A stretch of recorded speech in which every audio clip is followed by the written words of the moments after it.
hear you're ready for your dose of reality.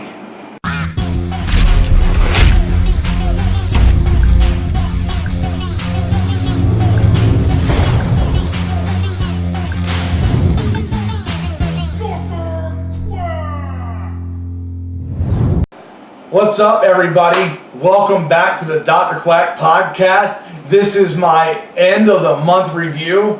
During that time, it was my birthday. I didn't get to celebrate it very much, but I'm here celebrating it now. Yay, go me!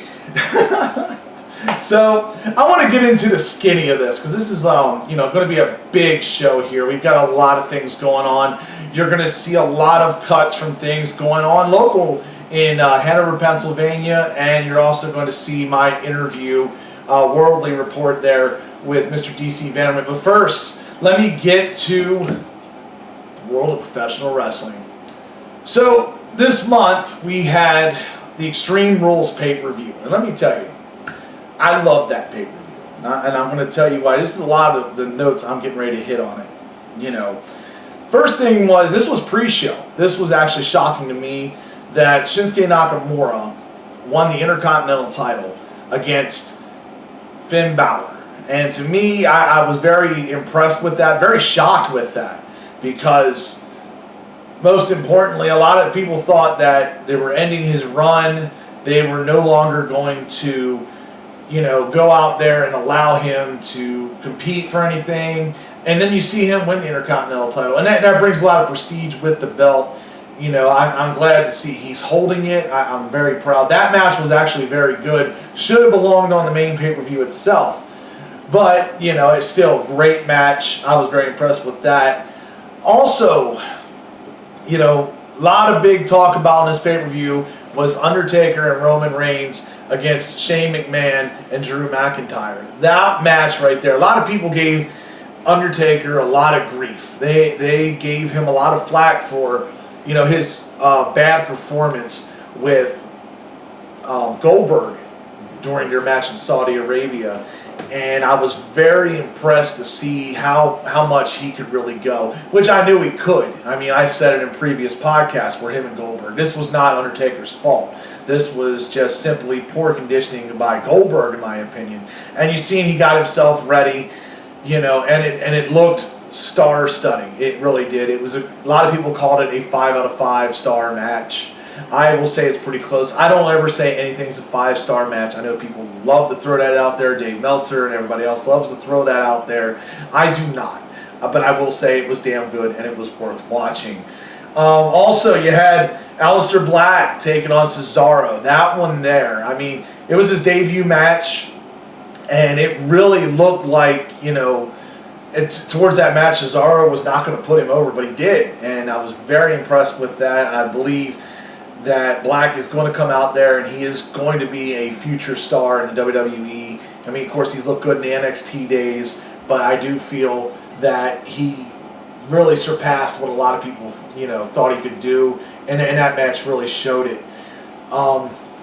Another big one I saw, Bayley versus Alexa Bliss and Nikki Cross. This was a good 2-on-1. They're setting up the whole storyline with Bliss and Cross there, and yes, Bayley came out on top of it. To me, that's not really the story. I'm happy she's the champion, but I know there's so many other women wrestlers that could be world champion with better than she could, in my opinion. But I think the Bliss Cross story is the real factor there. When are we going to see the turn?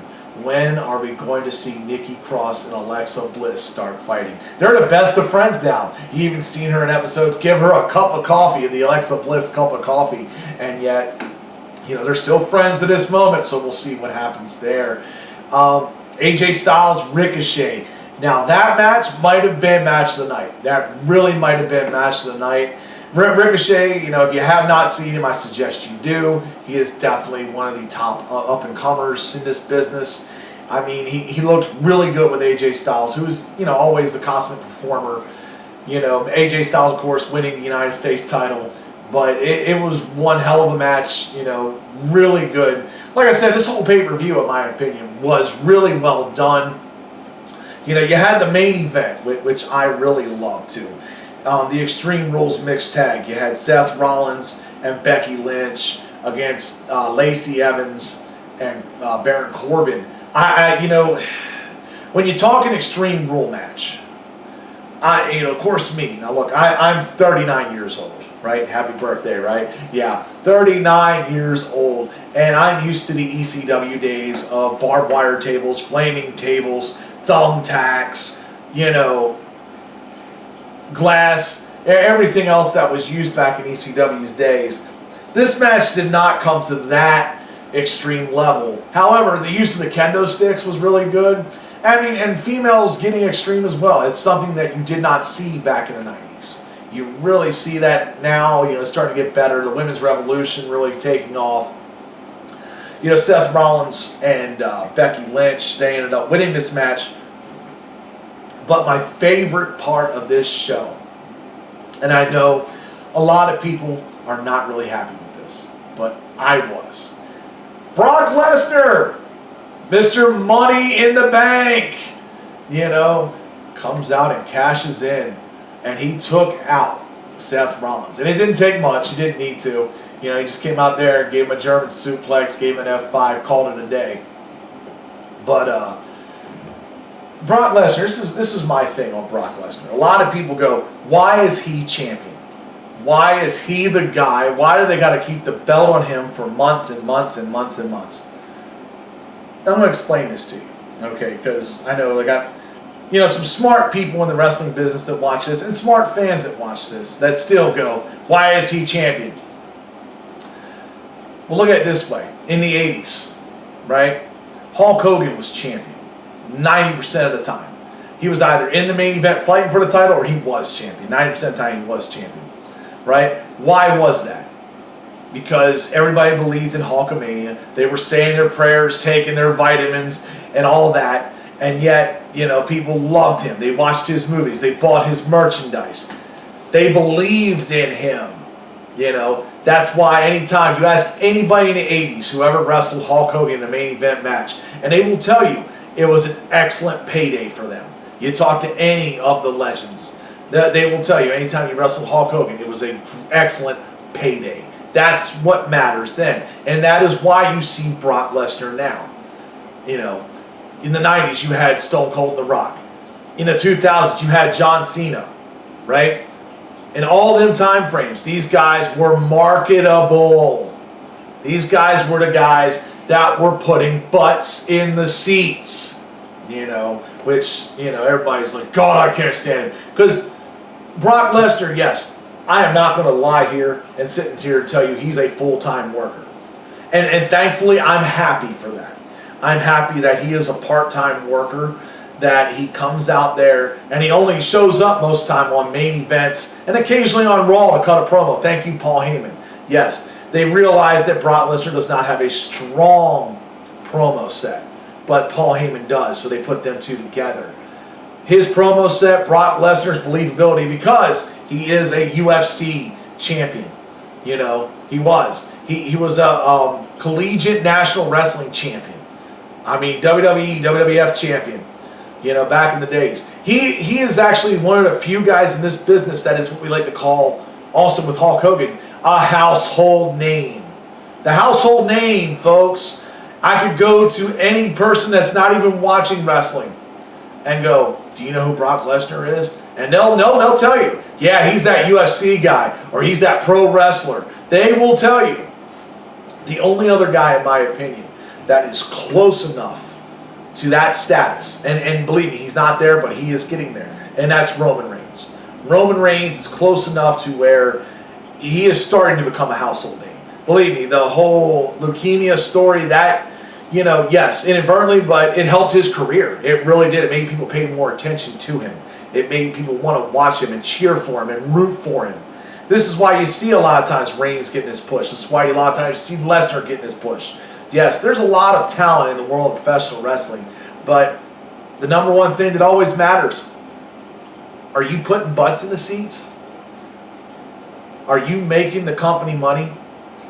Are you somebody that me or any Joe Blow out there wants to pay a ticket to spend anywhere from $50 to even thousands of dollars for a seat to go watch them live? Are you that person? That is why Brock Lesnar is the face of this company and will probably remain that for quite a while. I'm very happy to see that, and Paul Heyman now in charge of Raw is definitely going to solidify that. Yes, you have Eric Bischoff on SmackDown. That's a whole nother story. I'm not going there with Bischoff. I do think Raw is going to be a stronger brand of the two. Yes, Bischoff and SmackDown, they are going to Fox here in October. So, we'll see how that shapes out. Fox, according to the executives, were not happy with that.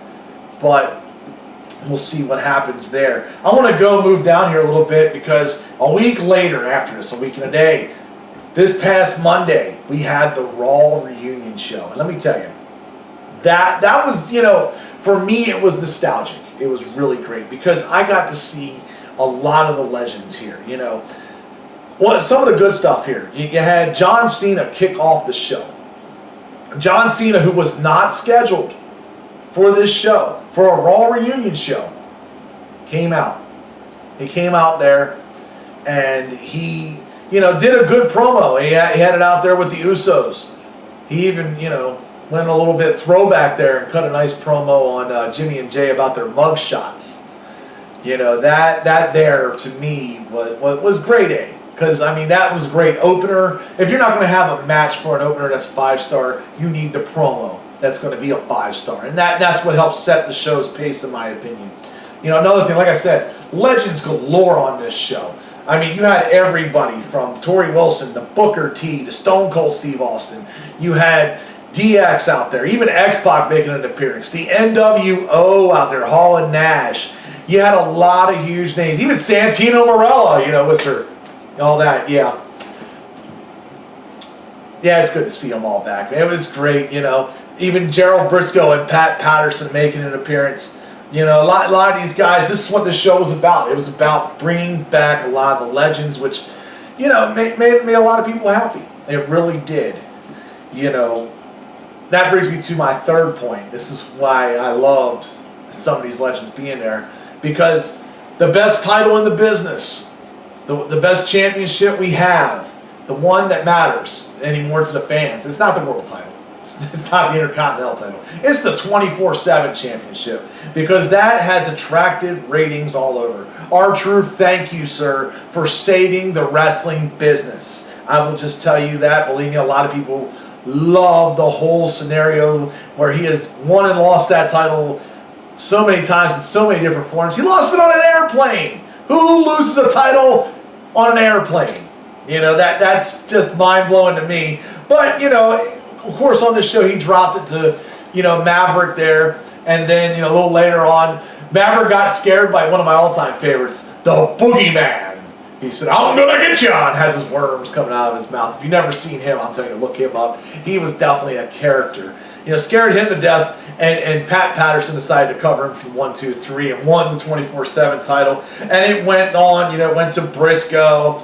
And then, which, this is my bad, okay? If you're going to pin somebody and have a title championship change, can we have it on camera? They went from the shot where where Pat Patterson was up against, it looked like a box, right? Excuse me, one of the boxes, and he had the title in his hand. Nobody saw an official 3 count. All you saw was, Patterson doing his thing, holding the title. But what was funny after that was Patterson losing it to the first woman to ever win the 24/7 title. That would be Kelly Kelly. She kicked him in the gonads and covered him and everything. And then it went on, of course, to Candice Michelle, Alundra Blaze, putting on probably a weak chokehold. Yes, a lot of people have criticized that one. I've watched it all week. I'm not going to, sit here and go, oh my God, that shouldn't have happened. But it could have looked better. It really could have. The funniest part about this whole 24/7 was she came out, Alundra Blaze. Alundra Blaze had a skit where she was, back in, I think it was during Nitro. It was around the Monday Night Wars, where she decided to take her women's title, WWF women's title, on a WCW show. She held it up like this and had a trash can and dropped it in there. She dropped another promotions title in the trash can. She was about to do it with a 24/7 title, and I was thinking, oh my God, please don't do that. And then Ted DiBiase, in typical fashion, which of course, they went total nostalgia. This was like some Easter eggs for all the people that, you know, remember the 90s and the 80s. Because Ted DiBiase, if y'all remember, he bought the world title from Andre the Giant 3 minutes after he won the belt. Didn't really count, and for some reason this one counted, which cracked me up because Ted gave her a bunch of money and she gave him the championship. Of course, he went on, and then again, off camera. Why, WWE? Why are we going off camera with this? You're going to show me that Drew Maverick, you're not going to show me, you're going to show me a limousine shot where he got pinned in there. You heard a bunch of commotion, he got pinned and came out champion. Just let me see it. Let me see the pinfall. 1, 2, 3. Real simple, you know. But no, we can't do that. No, that wouldn't make any sense, would it? No.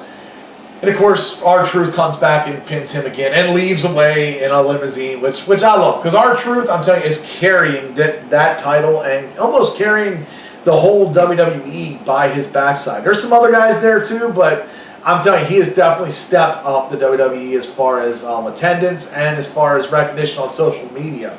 Really a great thing there to see.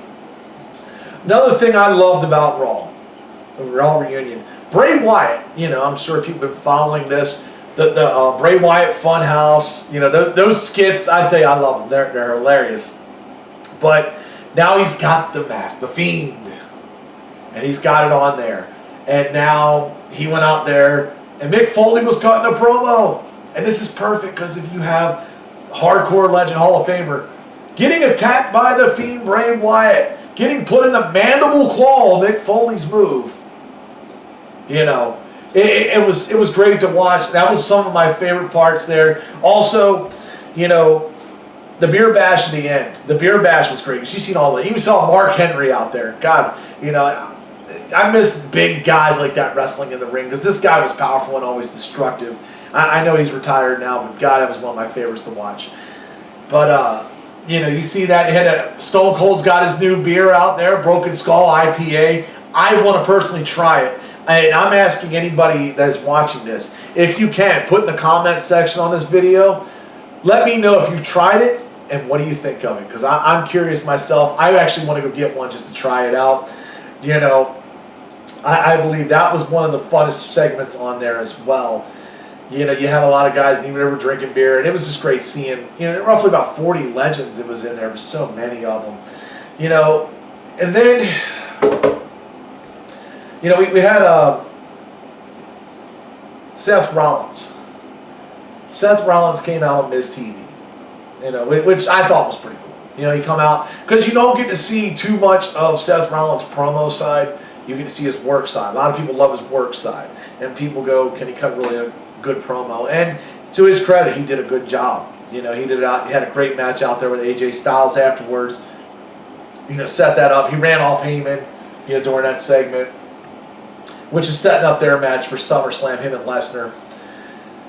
But overall, I was very, you know, impressed with the promo of him. You know, I think he did a really great job. And of course, you know, having all the legends come out there, like you had DX and you had the NWO members coming out to help save him from the Bullet Club.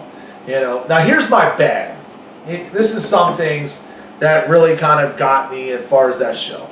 You know, there was a report that Jim Ross was invited to the Raw reunion. And of course, everybody knows Jim Ross is All Elite Wrestling announcer now. And he declined it. You know, to me, it was, I wish he was there, because when I think of wrestling during those days, I always hear Jim Ross's voice. Occasionally I hear Michael Cole's, but it was no Jim Ross and Jerry Lawler. There was a huge difference, you know, day and night. You know, so I really wish he was there, but he was not. You know, I'm sure he was probably watching because, you know, he has a lot of ties, connections there still, you know. Braun Strowman, you know, versus Randy Rowe. Braun Strowman went out there and did a jobbers match and looked like, you know, a squash. It looked like he didn't even belong a part of the show. That also made me mad. You know, the Becky Lynch Natalya brawl, That was another thing. I was sitting there like, why are we doing that? You know, but yeah, I get to build their story up matchup. It just doesn't go the same as Becky Lynch and Lacey Evans. I don't feel it's a strong matchup. You know, that was pretty much how I felt about it. And, you know, there's my take on it. So I'd like to thank you all for tuning in on this portion of it. Get ready to watch a big show we got coming up here. We're going to have so much things going on as far as, you know, we've got our festival going on, the Dutch Festival coming up here. We'll see that here along this video. You're also going to see my interview with DC Vandament, and you also see from the Arts Guild as well. Thank you for tuning in. Here we go, folks. I'm going to turn it over to the Dutch Festival. Thanks, Doctor. My name's Katie. I'm here at Dutch Days in Hanover, Pennsylvania, and let's go take a look around.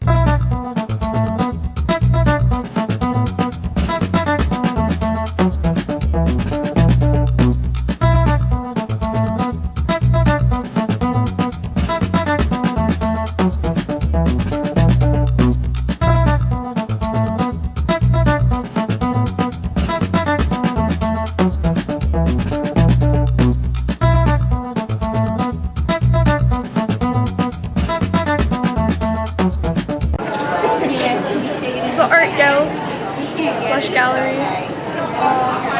Wanna look inside?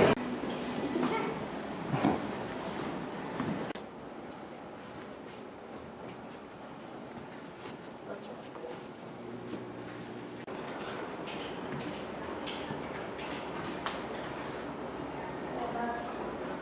It's like Ariel. It's like Princess Ariel. That's honestly really cool. I'm here with Kendra. She is part of the art guild. She's doing a demonstration today in front of the art gallery. What are we doing over here?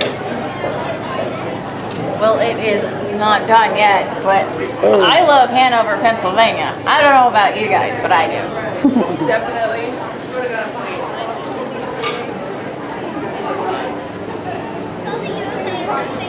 You need anything?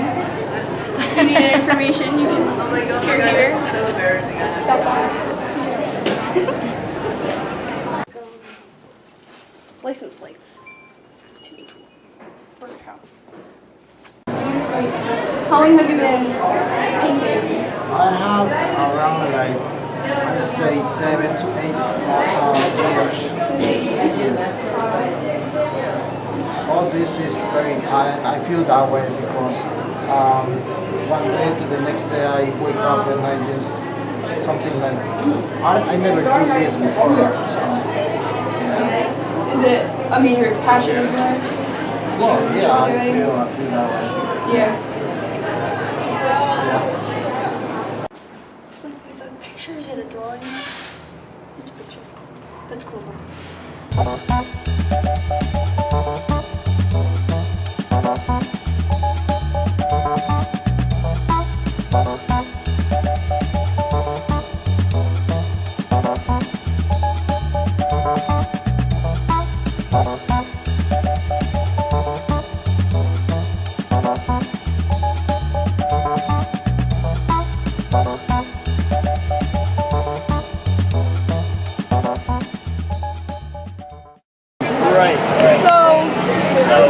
What instrument are you? Of course, this is the cello. Cello? Yeah, it's handmade. I made it myself. That's awesome. Yep. How long have you been playing it? About 6 years. 6 years. How long have you been part of the orchestra? About 3 years. 3 years? Yeah. Is it something that you, are you happy that you're in it and you enjoy yourself? Oh yes, it's a great relaxer.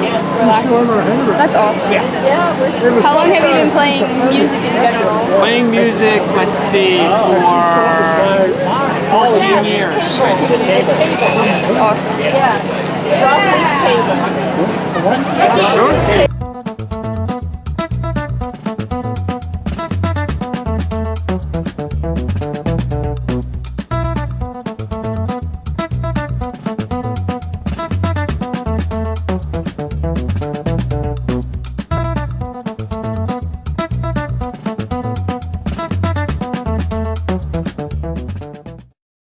how does this whole thing work? All right. Well, it starts over on this side. On that side? On this side here. Okay. Put a cup in here. Roll it down the conveyor. Once you get here, you pick this handle up and place the cup right underneath the ice scoop. We give you ice into this chamber. When you walk on the wheel, you look here, this spins. That shapes your ice. Once you get a nice good pile above your cup, you bring it down the conveyor again, get it underneath the hammer. You swing the hammer, crush it down, and then you pick your flavor, which is dispensed by the shower nozzles there. Cool. Can I do it?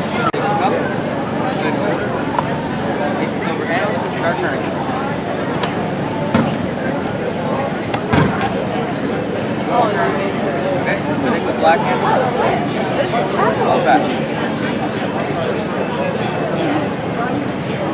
Take it so far, pull it down. Okay. Take that black handle, pull it twice. Okay, step up on the wheel. Okay. This is your brake. Pull it together and start walking. Go ahead and stop the left. Okay?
This side. Oh, okay. See that blue handle? You turn that clockwise.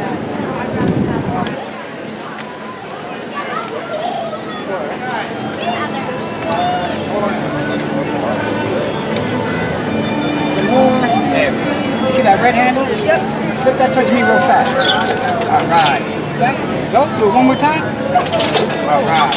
What flavor would you like? We have root beer, blue raspberry, watermelon, cherry, and blueberry. Blue raspberry. All right. Turn this green handle to get the blue raspberry right here.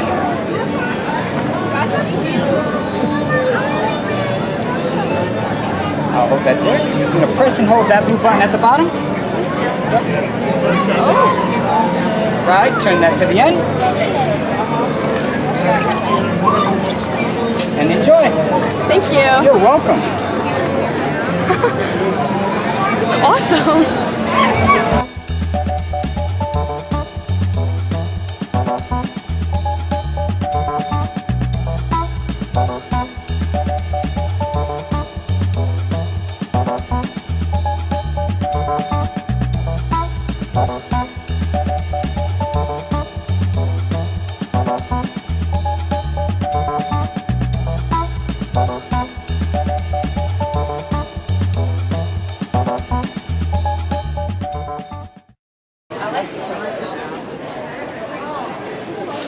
Yeah, that one. You could Time for their home, but they're still getting it. It'd be too heavy. You think?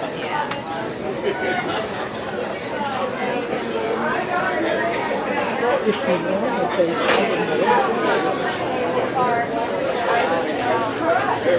probably worth it though.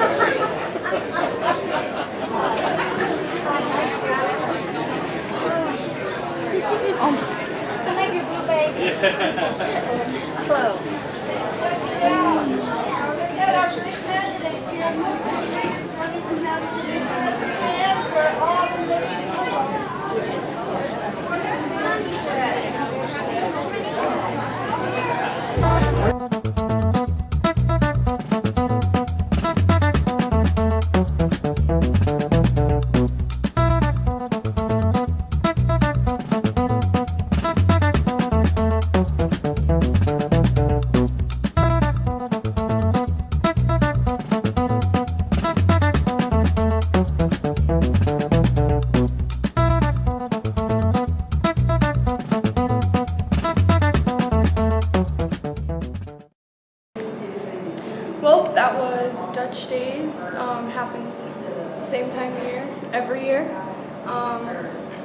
back to you, Doc. And thank you, Katie, for your wonderful report from the Dutch Festival. Now I want to bring to you my one-on-one interview with my worldly correspondent, DC Vandament. Check it out. What's up, everybody? Welcome to the Dr. Quack podcast. I now have one of my good people in the world that I know very well, and he is also our worldly correspondent. I'd like to introduce you guys to DC Vandament. DC, thank you for being on the show. Thank you for having me. Are you still there? Yeah, I'm still here. Okay, awesome. Yeah, Can you hear me? just gonna talk about some of the great stuff that's been happening in the world. Okay, because we've had a lot of stuff to cover over the last month. You know, just curious. The big thing that I saw in the very beginning of this whole month time frame was the Democratic debate that they had. What was your big thoughts on that?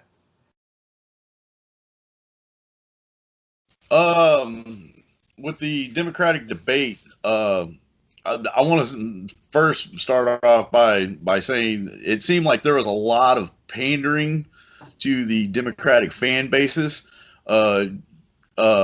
Case in example, when Beto O'Rourke just all of a sudden started busting into Spanish in the middle of answering a question, it was kind of like, come on, man, really? It seemed like each of the candidates were targeting a specific group within the Democratic process or within the Democratic fan base. Okay. I mean, that makes a lot of sense. I mean, definitely saw a lot of things myself. One of the things I really wanted to touch on here, because you seen there was an issue between Kamala Harris and Joe Biden. They had a major uproar there. Would you like to go tell me about that? Or you're talking about the busing. Yes. The busing. Yes. So I don't understand why this is becoming a topic today. This occurred way back when. Why is this now becoming an issue now? It to me, the left just seems to everything in the past. It doesn't matter what you're doing now. It's let me find something 30 years ago. Oh, here you go. And now we're going to sit there and talk about it. In terms of the actual discussion itself, it seemed like Kamala Harris had Joe Biden in a really, really uncomfortable spot. Yeah, I mean, throughout the debate, it looked like he was really in an uncomfortable spot. I mean, it wasn't just her hitting him. It seemed like other candidates were coming at him. Oh yeah. He seemed to be the focus of attack from a lot of the candidates. But why this topic decided to get brought up is beyond me. I don't understand it.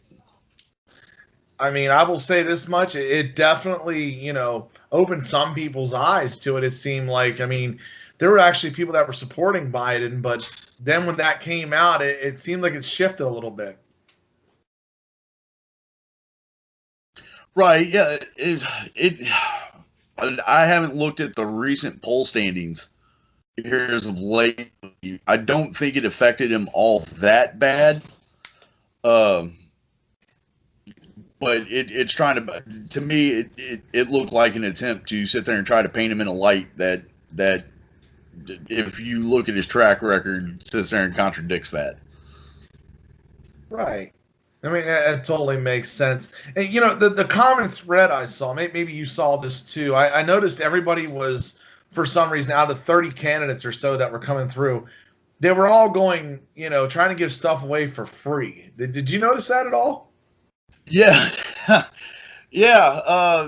That seems to be, to me, that is a tactic by the left or by the Democrats to sit there and get everybody who doesn't love free stuff. Go ahead. I love Anybody free answer stuff. that question? Everybody loves free stuff. Here's the problem, though.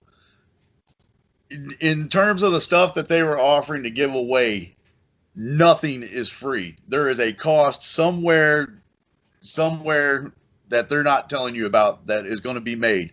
If we're talking about Bernie Sanders sitting there talking about doing health care for all, there is a cost associated with that. To me, that is a big topic today. Is the system broken? Yes. How do we fix it? That's the even more trickier question. Bernie's sat there and said free college education. Okay, that's great. Who's going to pay for it? You know, where is this money? Where is this money coming from? A lot of the political topics, a lot of the political candidates, you know, well, we want to sit there and institute a gun buyback program. That's great. Where's the money coming from? Because you think anybody's going to sit there and give up firearms for $200? You're out of your mind. It's not going to happen. It shouldn't happen to begin with. But yeah, it's insane. So where's the money coming from? No, go ahead. You still there? Yeah, I'm here. Sorry, I'm just making sure. We're on Skype, folks, so this is kind of a little bit difficulties, but we're getting our point across here. I think we're hearing each other fine. I would imagine you are too. I also wanted to talk to you about something here. And this is something that kind of got me because, you know, I've been in the business world before, and I understand how this goes. But, you know, if you're coming into a Democratic convention, you know, like this, if you're coming up there where you're talking guys like Joe Biden, Elizabeth Warren, you know, Bernie Sanders, Kamala Harris, and such. And if you're a male, should you wear a tie to the convention? Should you be wearing a tie, or should you just pop the collar? Here's what is funny. If you notice, Joe Biden in a suit, Bernie Sanders in a suit, all the politicians that were male were in suits. What was it? Andrew Chang. I think he's a businessman out of San Francisco, if I'm not mistaken. I could be wrong on my information exactly. You know, I think he's coming out. I do believe that is his name. I believe that's his name. He comes out in a polo. You know, you're going for the most executive position in the world, and you're coming out in a polo. I get it. You know, it's kind of like wearing the old tuxedo T-shirt. You know, I want to be formal, but I'm here to party. That to me, that's the kind of image that you're setting off. Yeah, I mean, it's definitely raised some eyebrows. I remember when it happened, a lot of people were looking and going, you know, is that socially acceptable to do? You know, I don't have a major issue with it.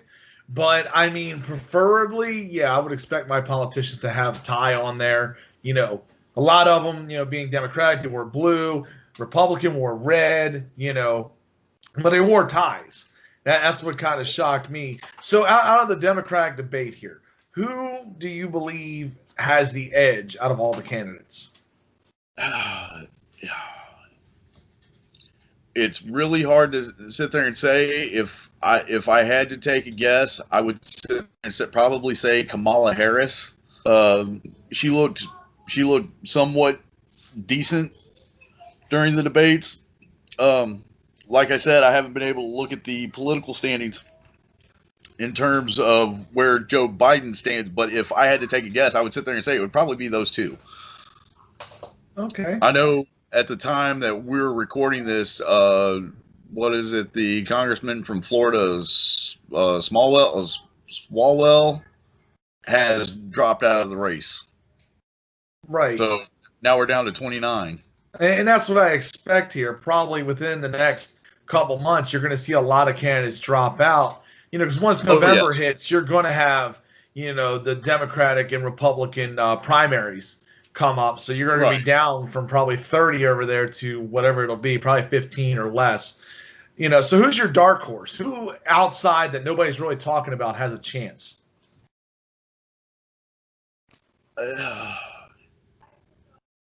I want to say Andrew Chang.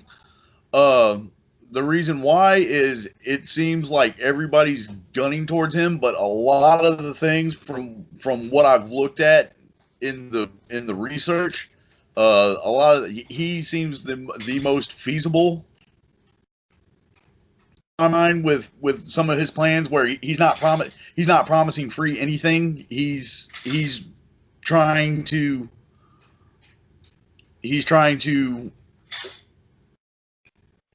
sit there. He's trying to take the President Trump approach from the Democratic side, if that makes any sense. Right. That's the impression that I. Yeah, I mean, the guy definitely seems knowledgeable. I mean, I'll give him credit. It's definitely going to be interesting to see who comes out on top on that. But I want to switch gears here. I want to talk about, a tweet that came out from Donald Trump. And this came out because a lot of people were out there saying that, he's bad for this country. He shouldn't be running it. He made a tweet out there that basically said, if you don't like this country, go back to your own country. And he called a lot of things there. What are your thoughts on that? Oh, the president's Twitter account. If it wasn't for that, I would not have job security. I don't know how many times I sit there and have a topic or sit there and have a discussion with. Can you believe what the president said on his Twitter account? And I'm just sitting there. To me, it's job security, because it allows me to sit there. Well, he sits there and says things to sit there and get it. He knows exactly how to push the Democrats' buttons and get them fired up. And yeah, I mean, so he sits there and tweets some of the most outlandish stuff, and just listening to everybody on the left side sit there and just get fired up over it, and I'm just laughing. He knows exactly what he's doing, and everybody's losing their stuff over it. And so, yeah, I don't necessarily disagree with what he said. America, getting back into the presidential debate, everything that they were sitting there talking about, healthcare for illegal immigrants coming into the country, opening the borders and it coincided with the president's with the tweet. He's absolutely correct. It's one of those, what was the point of calling yourself an American if we're sitting there allowing anybody in that wants to come to America? We're allowing them in. We're giving them the same access to everything that you as a citizen have. So what's the point of calling yourself an American, if that makes any sense? It really does. I mean, I totally understand it. I even saw this. This is what kind of got me. I saw this earlier this week. It was on a church's sign in front of their church. America, love it or leave it. And I've seen deeper into this later on. Actually, I think it was this morning, I believe, where I saw that congregation members were leaving out the church. I mean, it's hard to separate church from state, But I love the sign. Right, and so the separation of church and state is not exactly. That's basically the church or whoever's in charge of the sign, and I'm pretty sure that they got authorization from the pastor, the minister, the reverend, whoever was in charge of it, to be able to post that. But now, and this is a hot topic that seems to be up for debate now. Now the First Amendment is under attack, along with the Second. Basically the Founding Fathers, if anybody really does any research, were really, really smart guys. And they set up the system to where if done properly, should not ever come under that it's coming under now. And like I said, it's a First Amendment issue. Now you got the, well, I don't like what you said. Now that's hate speech. What constitutes hate speech? That's where I'm kind of trying to go with it. Is what constitutes a hate speech? The hate speech by the founding fathers standards was, if I sit there and threaten that I'm going to do something to you, enact some form of physical bodily harm, or somehow put you or your family at risk, that is hate speech. The reason why it's a crime if you go into a public building to sit there and yell fire, you are inciting panic in a crowd. So people can sit there and, me personally, you can sit there and say whatever you want to say to me. I don't care. It's your First Amendment right. As long as you don't sit there and threaten to enact any kind of bodily harm towards me or anybody that I know, say what you're going to say. Right.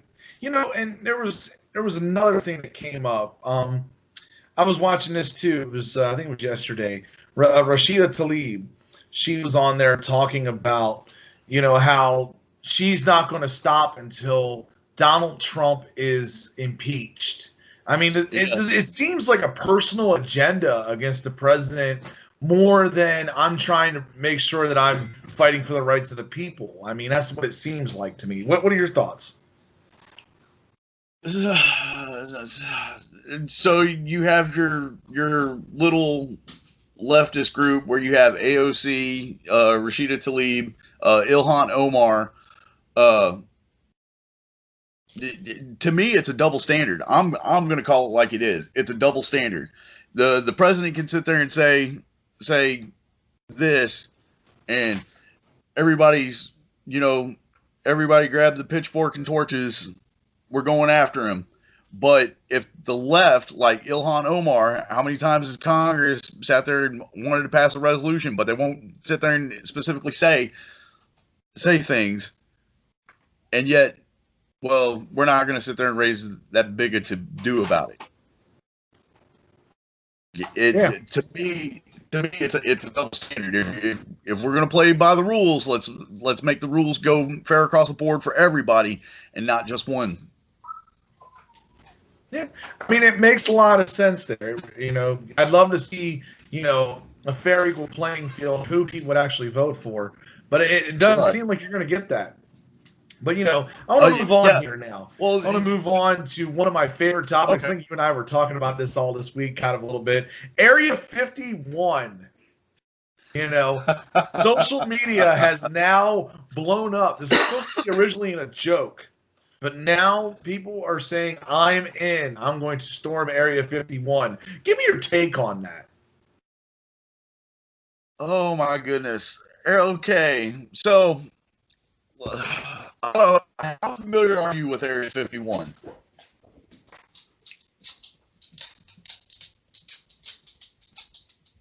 Hello? Yeah, I'm here. What did you say? So, how familiar are you with Area 51? I am, pretty familiar. I know it's a place that is a secret base for the Air Force out in, I believe, out in the west, right? It's Arizona, I believe, or no, it's in Las Vegas. It's Vegas. It's outside of Nellis Air Force Base in Las Vegas. It is a experimental testing site for the United States Air Force. What they test there, I don't know. What's there, I don't know. Made popular by the movie Independence Day back in, what was it, 95? Yeah, it was definitely somewhere mid to late 90s. I know that. Yeah. It made famous. There were rumors of it before then, but it seems like the more the media has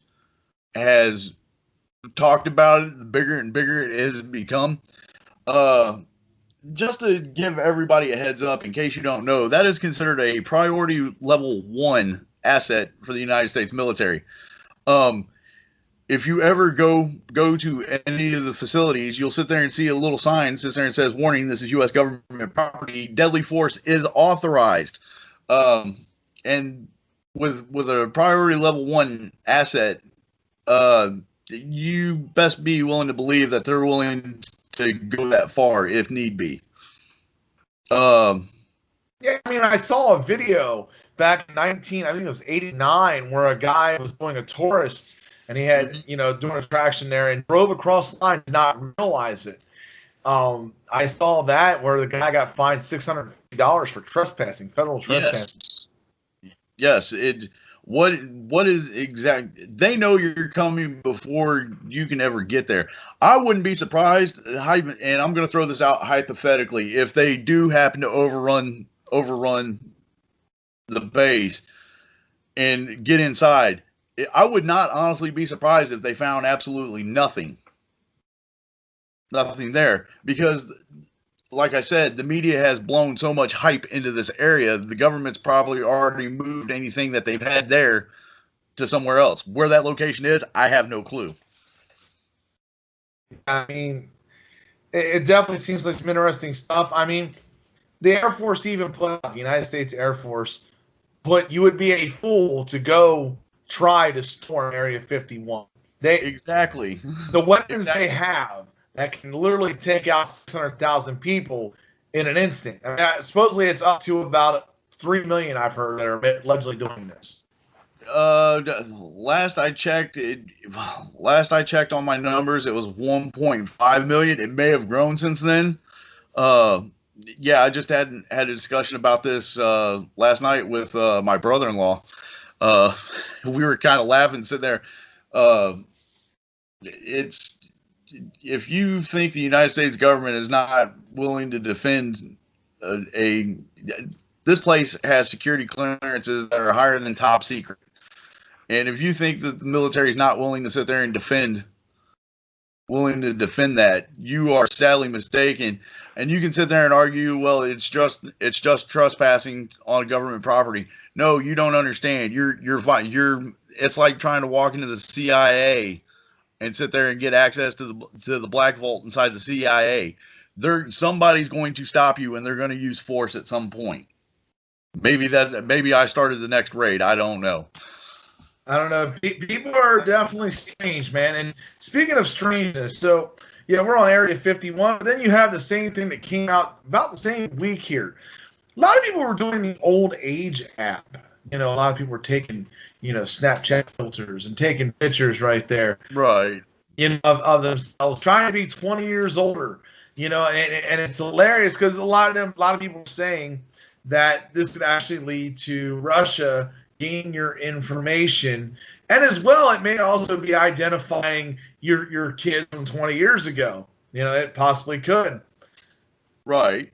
So, I mean, what are your thoughts on it? You think Russia's really getting information off this? Why not? If I'm not mistaken, I think the third party company that's behind the space app thing is an actual Russian company. People aren't reading the terms and service agreement. Reminds me of the Family Guy episode where Quagmire got a new computer and he was supposed to, or he didn't read the terms of service, and the guy knocked on the door and kicked him in the nuts. He's like, should have read it. Exactly. When you sit there and click the I agree button, make sure it's just like a binding contract. Make sure you agree to whatever it sits there and says. Read the fine print, people. Read the fine print. Exactly. I want to move on to my final topic here. We're going to shift over a little bit into sports. Okay. There's a couple things I want to go out here, especially in the NFL. There's a few things here that got me interested. One being Ezekiel Elliott within the last week talking about a potential holdout if he doesn't get a new contract. I mean, he got 2 years left on his deal. Do you think that if you're the Dallas Cowboys, do you pay him the money? Do you trade him? Do you let him ride his contract for 2 years, then get him out? What do you do? There's a lot of factors that play into this. First off, we're talking about Jerry World, where everybody knows Jerry World, where the standard rules that apply for other NFL teams doesn't necessarily apply at Jerry World. It seems like every season somebody's holding out on a contract for such and such reason, and how many times, and generally every time that somebody does that, how does it come back to work out for them? It winds up blowing up in their face 9 times out of 10. There is the few occasion, or there is that rare occasion. In the great words of Morgan Freeman, good luck. Right. Will Jerry do it?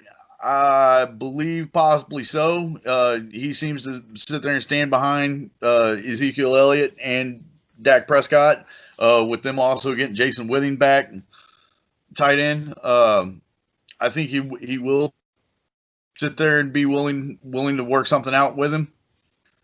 But the question is, how long is he willing to hold out for? Because, like I said, guys sit there and hold out throughout training camp. They sit there and wind up getting that big contract that they were hoping for, and then during the regular season, sit there, everything goes. We've seen the same thing with Le'Veon Bell's situation last year, where he held out for a season. Now he's with the Jets, and the Jets are saying we want to ease him into the offense. I mean, I get it, he's been out for a year. Maybe you need to, get him in football shape. But I mean, this is this guy you spent a boatload of money on. It sounds like typical Jets fashion. I mean, no offense, you know me, go Pats, but I'm going to say it like that. So I have a big question for you. Here's the big final question. If you had to look at today, because next week starts preseason in the NFL. Who are you taking as your Super Bowl prediction? Who are you taking from the AFC and the NFC? Who do you think is going to go? I am going to, if I had to reach out there and completely go out on a limb, I would sit there and say Kansas City versus New Orleans. That would definitely be a good, solid matchup. You're talking Drew Brees towards the end of his career. Talking about a young and up-and-coming team in the Kansas City Chiefs. That's going to be an interesting matchup. I mean, I'm agreeing with you on the Kansas City Chiefs. I kind of feel it. And look, I love the Pats. Don't get me wrong, but I know Brady's towards the end of his career, and I know they're on the rise. It would make better sense football-wise, for money-wise, and league-wise, if Kansas City won over to New England, because nobody wants to see anybody. I mean, I love seeing my team win every year, but not everybody wants to see that, especially if it's not your team. NFC, I mean, I almost think this could be Jerry World's time. They've been dealing with a lot of trial and tribulation. You could see Kansas City Cowboys in the Super Bowl. But I want to thank you for coming on, DC. Thank you for bringing all the knowledge that you have and everything about the world's events. And I cannot wait, because I think next month we'll end up doing this again. We'll go through a monthly review with you. You have a lot of knowledge. I've known you for a long time. Thank you so much for showing up. Anything else you want to say to the viewers? I look forward to coming back anytime that you choose to have me, and thanks for tuning in. All right, folks, there you go. There you have it. I will see you later. And here we go, folks. Here is another round that is going on the Dr. Quack podcast. We'll get to the next topic, so stay tuned, folks. And that was my interview with DC Vandament. I'd like to thank him once again for coming on to the show. Now I want to go into what I like to call one of my favorite segments. We call this the Quack Attack. Yeah, this is where I'm going to bust out some daily news and my tidbits on the world and my thoughts. So, let me get down to it. Number one, this just happened today. And, because I was talking about the Raw Wrestling Reunion, I was talking about John Cena busting on the Usos. About their mugshots. Of course, this happened this morning. Jimmy Uso gets arrested at 12:33 this morning for, survey says, driving while intoxicated. So impressed with that. This is now his second time this year. You know, what makes me upset on this is if this was any average wrestler, if this was anybody that wasn't the son of a Hall of Famer, if this was anybody that wasn't majorly important to the company, they would have been gone. If this would have been Joe Blow on the street doing at his job, getting a DWI, most likely they would have been gone. But this guy's now at his second chance. I'm waiting to see what Vince McMahon will actually do. My opinion, I don't think he does anything. He's going to be like, okay, probably give him a stern, harsh warning. Maybe a fine if that really happens. But most part, no. This is probably going to be swept under the rug, which I feel is some BS. But, you know, it is what it is. Kids, if you're going to try to do something in this business, do not get arrested. Especially for something stupid while drinking, while driving. That is one of the worst things you can do. I'm going to move on to my next one here, because this actually came out today too. Ring of Honor and the National Wrestling Alliance. Now granted, these two are not WWE. They're not New Japan. Right? They're a little bit lower down the line. But they were partners. Until pretty much today, now they have decided to go their separate ways. And I mean, if you look at the National Wrestling Alliance, so many people have broken away from them. I mean, TNA broke away from them. The WWE at one point broke away from them. National Wrestling Alliance, in my opinion, pretty much has been dead since the late 90s. You know, I mean, it really has. Yes, it's still around. Yes, it does produce independent wrestling and independent wrestling stars. I do say that. But the long lost are the days of when it mattered in the top 3 in the world of professional wrestling. It really does not. I consider Impact higher than them, and that's not really a great thing, because Impact, you know, they do their draw as far as, you know, people coming in, but their relevancy is starting to really go down, unfortunately. This is just something that irks me. So, good thing for ROH. I think that's a good move for them. And hopefully it gets them a little better ratings, because they actually have quality talent and quality shows. I'm very impressed with the way they do things. You know, and they have made a lot of stars out of ROH go up to the WWE as well. So I'm very happy with that. Good luck to both of them. Also want to let you know, AEW, All Elite Wrestling, is now going to be on TNT. If you've been living underneath the rock, they'll be on TNT starting October 2nd. You know, definitely going to be a game changer. Everybody goes, oh man, they might take out the WWE. No, not going to happen. Come on. Seriously? I mean, the WWE's been around for many years on top. You know, you can go from 2000 on, even when WCW was out of the picture.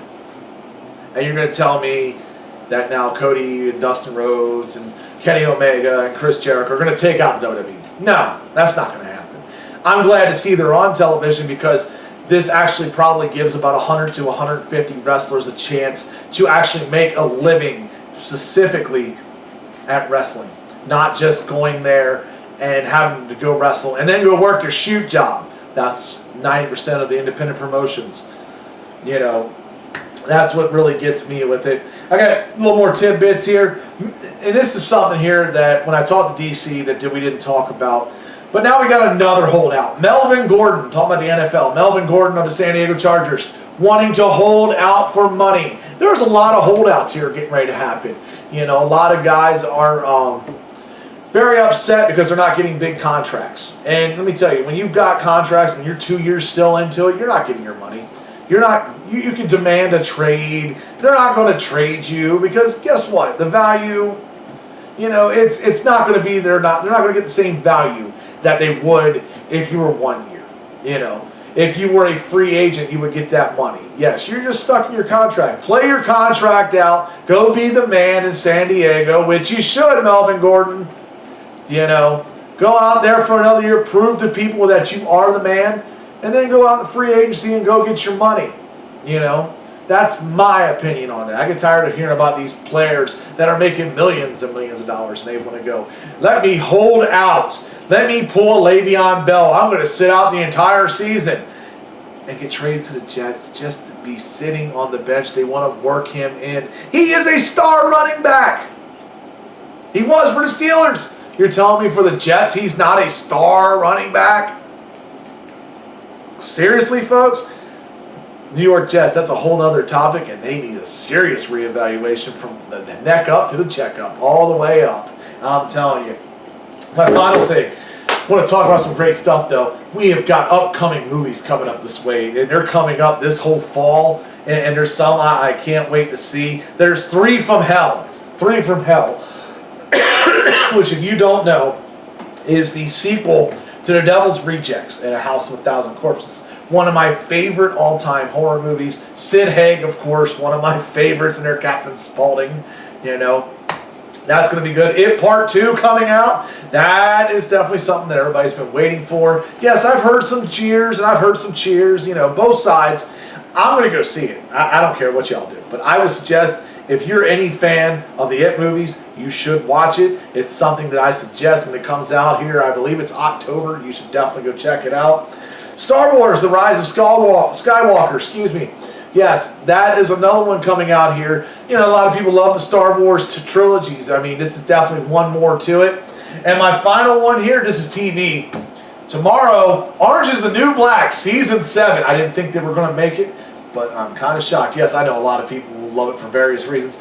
I actually like the storyline. Yes, I'll actually go on record and say that. I know a lot of people look at me like I'm nuts, but I'm ready to watch that. Probably won't get to watch tomorrow because, you know, shoot job, right?